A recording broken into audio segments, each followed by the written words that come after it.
Hello friends, welcome back to my YouTube channel. आज मैं आप लोगों के लेकर आया हूं पास्ट टेंस का fourth kind past perfect continuous tense का fifth structure WH word interrogative sentence form. Okay, ये हमारा पार्ट 47 चल रहा है। अगर आपने मेरे पिछले वीडियोज पार्ट 1 से पार्ट 46 तक के वीडियोज को नहीं देखा है तो आप पार्ट वाइज हर वीडियो को देख लेंगे एक एक करके, ताकि टेंस के बारे में आपका कॉन्सेप्ट क्लियर हो जाएगा और आप धीरे धीरे इंग्लिश बोलना सीख जाएंगे। ओके, ये क्योंकि हमारा स्पोकन इंग्लिश क्लासेस है। ओके, टेंस से मैंने शुरू किया है, तो टेंस को पहले जानेंगे, पहले समझेंगे और उस तरह से छोटे छोटे सेंटेंसेस को बनाएंगे, फिर बड़े बड़े सेंटेंसेस को बनाएंगे, फिर हम लोग एडवांस स्ट्रक्चर में जाएंगे और अब हम लोग इंग्लिश सीखेंगे। ओके, तो जितना प्रैक्टिस करेंगे उतना ज़्यादा आप इंग्लिश बोलना सीखेंगे। तो हम लोग पहले समझते हैं पास्ट परफेक्ट कंटीन्यूअस टेंस कहा किसको जाता है। Okay, the action is happened regularly in the previous time. Okay, जब कोई एक्शन, ओके, जब कार्य लगातार हो, रेगुलर हो और कब हो, प्रीवियस टाइम में हो, यानी रेगुलर हो और प्रीवियस टाइम में हो, यानी बीते हुए समय में एक्शन हो और वो एक्शन कैसा हो, लगातार हो। ओके, तो उसको हम लोग क्या कहेंगे, पास्ट परफेक्ट कंटीन्यूअस टेंस कहेंगे। ओके, तो कैसे आप हिंदी सेंटेंस को कैसे पहचानेंगे, ये पास्ट परफेक्ट कंटीन्यूअस टेंस का सेंटेंस है। ओके, तो यदि किसी हिंदी सेंटेंस के वर्ब के अंत में ता रहा था, ते रहे थे, ती रही थी, या समय प्लस रहा था लगा रहेगा, यहाँ पे समय प्लस रहा था लगा रहेगा, या रहे थे रही थी लगा रहेगा, तो आप समझ जाएंगे ये पास्ट परफेक्ट कंटीन्यूअस टेंस का हिंदी सेंटेंस है। ओके, तो हम लोग इस अनुसार, इसके स्ट्रक्चर के अनुसार बनाएंगे। तो यहाँ पर समय प्लस रहा था है, तो इस पर भी डिटेल से हम लोग डिस्कस करेंगे इस वीडियो में। ओके, तो आप पहचानने का नियम जान चुके हैं, आप ये भी समझ चुके हैं कि पास्ट परफेक्ट कंटीन्यूअस टेंस किसको कहा जाता है। ओके, अगर आपने अभी तक मेरे चैनल को सब्सक्राइब नहीं किया है तो सब्सक्राइब कर लीजिए। ओके, एंड तक बने रहें ताकि टेंस के बारे में कॉन्सेप्ट क्लियर हो जाएगा आपका। ओके, अगर आप क्लास 12 में पढ़ते हैं, बिहार बोर्ड के स्टूडेंट हैं, क्लास 12 में पढ़ते हैं, IAIC ICOM में पढ़ते हैं, तो आपके लिए मैं इंग्लिश का हर चैप्टर का 2 वीडियो बनाता हूँ, एक सब्जेक्टिव एक ऑब्जेक्टिव। तो आप उसमें को भी पार्ट वाइज देख लेंगे, तो ताकि आपका इंटर में बहुत अच्छा मार्क्स आ जाएगा। ओके, अगर आप CBSE बोर्ड के स्टूडेंट हैं, क्लास 10 में पढ़ते हैं, या NCERT बोर्ड के स्टूडेंट हैं और क्लास 10 में पढ़ते हैं, तो क्लास 10 का भी हर चैप्टर का मैं वीडियो बनाता हूं, उसका भी लिंक डिस्क्रिप्शन बॉक्स में दोनों का दे दूंगा, इंटर का और मैट्रिक का। ओके, अगर आप कॉम्पिटिटिव एग्जामिनेशन का तैयारी कर रहे हैं, BPSC JPSC SSC UPSC, okay, या किसी भी ग्रुप डी का अगर तैयारी कर रहे हैं, या सीटेट टेट का भी तैयारी कर रहे हैं, तो उसके लिए भी मैं वीडियो बनाता हूँ। रेलवे अगर PO का भी तैयारी कर रहे हैं तो उसके लिए वीडियो बनाता हूं मैं, उसका भी डिस्क्रिप्शन बॉक्स में लिंक दे दूंगा, आप वहां से देख सकते हैं। ओके, और आप जो है आप कंप्यूटर अपने एग्जाम का तैयारी कर सकते हैं। ओके, तो हम लोग पहले समझते हैं कि WH वर्ड इंटरोगेटिव सेंटेंस कहा किसको जाता है। Okay, WH word interrogative sentence कहा जाता है। ओके, इसमें 6 WH वर्ड्स होते हैं, याद रखेंगे 6 WH वर्ड्स होते हैं। ओके, WH वर्ड्स होते हैं। फर्स्ट में आप लिख सकते हैं व्हाट, ओके, सेकेंड में why, third okay who, okay, fourth when, fifth okay where, और सिक्स्थ हाउ। इन सारे 6 वर्ड्स को WH वर्ड्स कहा जाता है। क्या कहा जाता है? WH वर्ड्स, क्योंकि इसमें कॉमन चीज दिख रहा है। देखिए WH, ओके, WH यहाँ दिख रहा है, वाई में WH, हु में WH, वेयर में WH, वेयर में WH, और इसमें भी आपको कहीं ना कहीं WH देखने को मिल रहा है। व्हाट मीन्स होता है क्या, ओके, वाई मीन्स क्यों, ओके, हु मीन्स कौन, वेयर मीन्स कब, वेयर मीन्स कहाँ, और हाउ मीन्स कैसे। ओके, तो अगर ये सब हिंदी सेंटेंस में, अगर ये क्या, क्यों, कौन, कब, कहाँ, कैसे, अगर हिंदी सेंटेंस में लगा रहेगा तो आप समझ जाएंगे पास्ट परफेक्ट कंटीन्यूअस टेंस का WH वर्ड इंटरोगेटिव सेंटेंस है। ओके, देखिए यहाँ पे मैं आपके लिए 8 सेंटेंसेस लेकर आया हूँ। जब सारे सेंटेंसेस को गौर से देखेंगे तो आपको कहीं ना कहीं WH वर्ड मिलेगा। ओके, सब्जेक्ट से बाद मिलेगा, याद रखेंगे। सब्जेक्ट से पहले अगर क्या आएगा तो वो इंटरोगेटिव सेंटेंस कहलाएगा। क्या आएगा? ओके, व्हाट, क्या आएगा। तो हम लोग सेंटेंस जो सब्जेक्ट के बाद, यानी काम करने के बाद, जो है काम करने वाले के बाद जो है वो रहेगा। ओके, तुम वहां क्या करने की कोशिश कर रहा था, तो देखिए यहाँ WH क्या है। ओके, वह 2 दिनों से तुम्हारी तारीफ क्यों कर रहा था, यहाँ क्यों जो है WH वर्ड है। आप लोग सोमवार से कहाँ काम कर रहे थे, ये कहाँ जो है WH वर्ड है। तो सब में आपको कहीं ना कहीं कब, कहाँ, क्यों, कैसे, कौन, ये सब लगा रहेगा। ओके, अगर कहीं ना कहीं आपको मिलेगा तो आप समझ जाएंगे ये पास्ट परफेक्ट कंटीन्यूअस टेंस का WH वर्ड जो है इंटरोगेटिव सेंटेंस है। ओके, तो हम लोग ऐसे सेंटेंसेस को कैसे बनाएंगे, ओके, इस पर हम लोग डिटेल से डिस्कस करेंगे। अगर आप बोलना चाहते हैं तुम वहाँ क्या करने की कोशिश करता रहा था, तो हिंदी सेंटेंस है और हिंदी सेंटेंस के अंत में ता रहा था है। देखिए पहचान था, ता रहा था रहेगा तो क्या समझेंगे आप, पास्ट परफेक्ट कंटीन्यूअस टेंस समझेंगे। ओके, यहाँ देखिए वह 2 दिनों से तुम्हारी तारीफ क्यों कर रहा था, तो रहा था है यहाँ पे, लेकिन समय प्लस रहा था की बात कर रहे थे हम लोग, समय प्लस रहा था। तो यहाँ देखिए समय प्लस रहा था, 2 दिनों से, ये समय है, टाइम है और इसमें रहा था। अगर समय नहीं रहता वह तुम्हारी तारीफ क्यों कर रहा था, तो ये पास्ट कंटिन्यूअस टेंस में बनता। Okay, why was he appreciating you, है ना, हम लोग उसमें वाज का यूज करते हैं और यहाँ पे 2 दिनों से लॉन्ग पीरियड है। Okay, long period of time यानी रेगुलरिटी को दिखाता है, तब हम लोग इसमें हैड बीन का यूज करेंगे। ओके, तो आप समझ पा रहे हैं। अब हम लोग इसको बनाते हैं एक 1 बाय 1 करके। तुम वहाँ क्या करने की कोशिश करता रहा था, तो सबसे पहले देखेंगे कि इसमें WH वर्ड कौन है। तो WH वर्ड है क्या को इंग्लिश में क्या कहा जाता है, व्हाट लगाए, हमारा स्ट्रक्चर कह रहा है व्हाट, WH वर्ड लगा दिए हम लोग। उसके बाद हेड लगेगा ही, व्हाट हेड। ओके, उसके बाद सब्जेक्ट कौन है, काम करने वाला तुम है, तुम जो है काम करने, व्हाट हैड यू। उसके बाद जो है यू के बाद बिन लगाएंगे, हमारा स्ट्रक्चर कह रहा है बिन। ओके, उसके बाद नेक्स्ट देखिए V4, जानते हैं कि वर्ब का 5 रूप होता है, तो V4 में क्या होता है, V1 प्लस ing का यूज़ किया जाता है। तो वर्ब इसमें कौन है, काम करने वाला, जो काम करता है उसको वर्ब कहा जाता है। तो इसमें वर्ब जो है कोशिश करना है। ओके, क्या करना, कोशिश करना और एक करना। ओके, तुम वहाँ क्या करने की कोशिश कर रहा था, तो यहाँ कोशिश करना एक वर्ब है और एक करना वर्ब है। तो दोनों में जो मेन वर्ब होता है उस रहा था, रहे थे, जिसमें लगा रहता है, अंत में जो लगा रहता है सेंटेंस के। ओके, तो उसको हम लोग मेन वर्ब कहते हैं। तो कोशिश करना को इंग्लिश में पहले बनाएंगे, ट्राई में से कोशिश करना, और V4 लगाएंगे तो V4 में ing लगता है, ट्राइंग हो जाएगा। तो what had you been trying. Okay, उसके बाद देखिए यहाँ पे करना को इंग्लिश में क्या कहा जाता है, डू, करना को डू कहा जाता है। इसको V4 में यूज़ करेंगे या इसको V1 में यूज़ करेंगे, और इन दोनों वर्ब के बीच में आप टू का प्रयोग करेंगे। किसका प्रयोग करेंगे, टू का यूज़ करेंगे।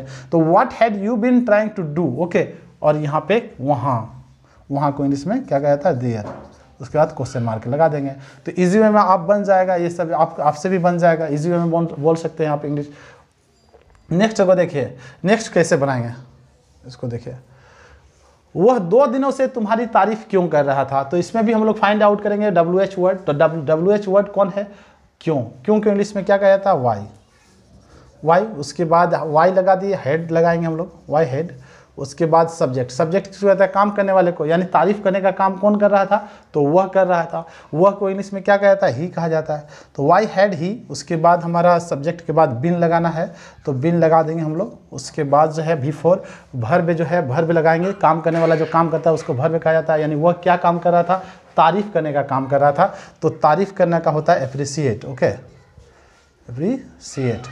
तो एप्रिसिएट ing इसमें लग जाएगा, ई लगता है, तो एप्रिसिएटिंग हो जाएगा। Okay, why had he been appreciating. Okay, और तुम्हारी एप्रिसिएटिंग यू, ऑब्जेक्ट लगाएंगे हम लोग। उसके बाद बिन के बाद जो लगाए हम लोग V4, उसके बाद ऑब्जेक्ट तुम्हारी, और उसके बाद सिंस या फोर में से एक जो है लगाएंगे। यहाँ पे या में देखिए तो सिंस कहाँ यूज़ किया जाता है, इसको आप लिख लेंगे। ओके, सिंस का प्रयोग किया जाता है नेम ऑफ टाइम, समय का नाम रहेगा, या स्टार्टिंग पॉइंट ऑफ टाइम, यानी जब काम कब से शुरू हो रहा है, अगर वो रहेगा तो सिंस का प्रयोग किया जाएगा, या डिफिनिट टाइम में सिंस का प्रयोग किया जाएगा। याद रखेंगे, डिफिनिट टाइम यानी पक्का समय में, निश्चित समय में। ओके, और फोर का प्रयोग कहाँ किया जाता है, फोर का प्रयोग किया जाता है period of time. Okay, period of time, याद रखेंगे, पीरियड ऑफ टाइम यानी अंतराल रहेगा, समय का अंतराल रहेगा, या आप कह सकते हैं इनडिफिनिट मतलब अनिश्चित समय, कच्चा समय, यानी पक्का समय नहीं रहेगा, तो आप वहाँ लगा सकते हैं। तो याद रखेंगे, सिंस का प्रयोग नेम ऑफ टाइम में किया जाता है, जहाँ पे समय का नाम रहेगा। ओके, या स्टार्टिंग पॉइंट ऑफ टाइम यानी समय काम कब से शुरू हो रहा है वो अगर रहेगा, या डिफिनिट टाइम रहेगा, तो वहाँ सिंस का प्रयोग करेंगे। तो यहाँ 2 दिनों से, यहाँ क्लियर नहीं है कौन सा 2 दिन है, यहाँ नेम ऑफ टाइम नहीं है, स्टार्टिंग पॉइंट ऑफ टाइम नहीं है। ओके, या डिफिनिट टाइम नहीं है, तो यहाँ पे क्या है, इनडिफिनिट टाइम है, पीरियड ऑफ टाइम है। तो पीरियड ऑफ टाइम के लिए 4 का यूज़ करेंगे। Okay, why had he been appreciating you for, और 2 दिनों से, फॉर 2 days। ओके, आप एक बार स्क्रीनशॉट ले लेंगे, उसके बाद क्वेश्चन मार्क लगाएंगे। एक बार इसको आप स्क्रीनशॉट ले लेंगे, ओके, ताकि आपको समझ में आएगा, और नोटबुक आप रखेंगे। जो कुछ भी मैं बता रहा हूँ आप उसको क्या करेंगे, आप नोट डाउन करते जाएंगे, और 2-4 सेंटेंसेस आप जब समझ जाएंगे बनाने के लिए, तो आप इसमें हज़ारों सेंटेंसेस बना सकते हैं। ओके, लाइफ टाइम इसमें इस स्ट्रक्चर में बोल सकते हैं। Okay, you can speak frankly without having any kind of hesitation. Okay, तो हम लोग देखते हैं नेक्स्ट वन को कैसे बनाएंगे। इसको बनाते हैं। आप लोग सोमवार से कहाँ काम कर रहे थे, तो कहाँ को हम लोग WH को वर्ड को लाएंगे। WH वर्ड कहाँ को इंग्लिश में कहा जाता है, वेयर। उसके बाद हेड लगाएंगे, हमारा स्ट्रक्चर कर रहा है, हेड लगाएंगे।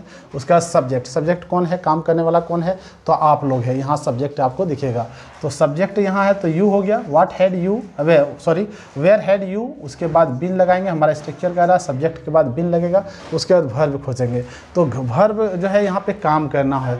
ओके, तो काम करना को इंग्लिश में कहा जाता है वर्क। वर्क मीन्स काम करना, उसमें ING लगा देंगे, बिफोर लगाना है तो working. Where had you been working. Okay, और सोमवार से है तो डिफिनिट टाइम है, नेम ऑफ टाइम है, यानी समय का नाम है। ओके, या निश्चित समय है, पक्का समय है, तो यहाँ पे आप क्या लगाएंगे, सिंस लगाएंगे, सिंस मंडे। ओके, उसके बाद क्वेश्चन मार्क लगा देंगे। आई होप कि आप समझ पा रहे हैं कि सिंस का प्रयोग कहाँ किया जाता है और फॉर का प्रयोग कहाँ किया जाता है। अगर आप अभी तक भी नहीं समझ पा रहे हैं तो नेक्स्ट वीडियो को मेरा देख लीजिए। ओके, आने वाला वीडियो या पहले मैं बना चुका हूँ, पिछले वीडियोज़ को देखिए तो आप समझ जाएंगे, प्रीवियस वीडियोज़ को। आप लोग अंग्रेजी कब से सीखना चाह रहे थे, तो इसको आप कैसे बनाएंगे। ओके, इसको बनाएंगे कैसे, तो यहाँ पे हम लोग जो है सबसे पहले देखेंगे कि WH वर्ड कौन है। तो कब से जो है, कब से अगर लगा रहेगा तो आप सीधा डायरेक्टली पहले लगाएंगे सिंस वेन।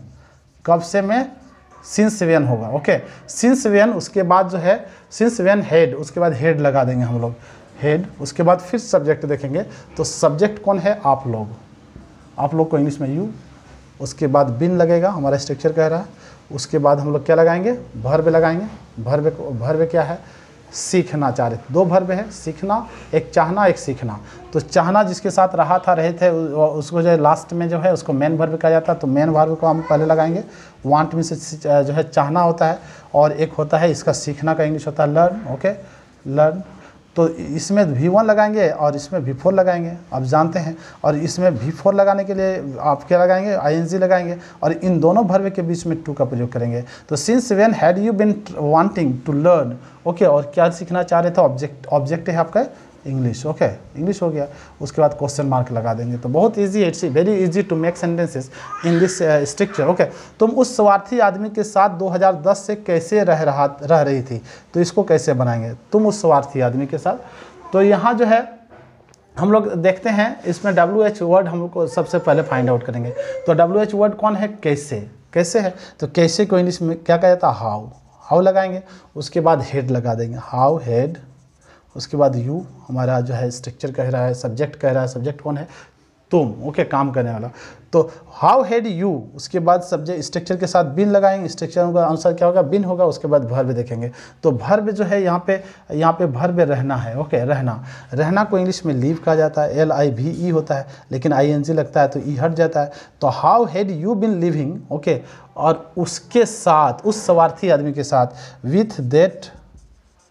विथ हो गया, विथ दैट, और स्वार्थी आदमी सेल्फिश मैन हो जाएगा, selfish man, with that selfish man. और कब से, 2010 से। तो नेम ऑफ टाइम है, डिफिनिट टाइम है, पक्का समय है, यानी नाम का समय है, समय का नाम है। तो यहाँ पे सिंस लगा देंगे, सिंस 2010। ओके, उसके बाद हम लोग क्वेश्चन मार्क लगा देंगे। तो how had you been living with that selfish man since 2010। इस तरह का इजी वे में आप बना सकते हैं। ओके, मैं आपके लिए 6, 7, 8 छोड़ रहा हूँ। ओके, तुम्हें जुलाई से कौन परेशान करने की कोशिश कर रहा था, वो तुम्हें 2 वर्षों से बदनाम करना क्यों चाह रहे थे, आप लोग मेरे वीडियो कब से देखना पसंद कर रहे थे। इन तीनों सेंटेंसेस को अगर आप जो मैं कुछ आपको जो समझा चुका हूँ, अगर आप समझ चुके हैं, तो इन तीनों सेंटेंसेस को बना के आप कमेंट बॉक्स में कमेंट करेंगे। और ये स्पोकन इंग्लिश क्लासेस है, तो आप इजी वे में कम से कम 40 से एटलीस्ट 40 से 50 सेंटेंसेस रोज प्रैक्टिस करेंगे इंग्लिश में, तब आप धीरे धीरे इंग्लिश सीख जाएंगे। ओके, अगर आपने अभी तक मेरे चैनल को सब्सक्राइब नहीं किया तो सब्सक्राइब कर लीजिए, दोस्तों को शेयर कीजिए, अच्छा लगा तो कमेंट जरूर कीजिएगा। Keep watching my videos. Have a nice day, मिलते हैं नेक्स्ट वीडियो में।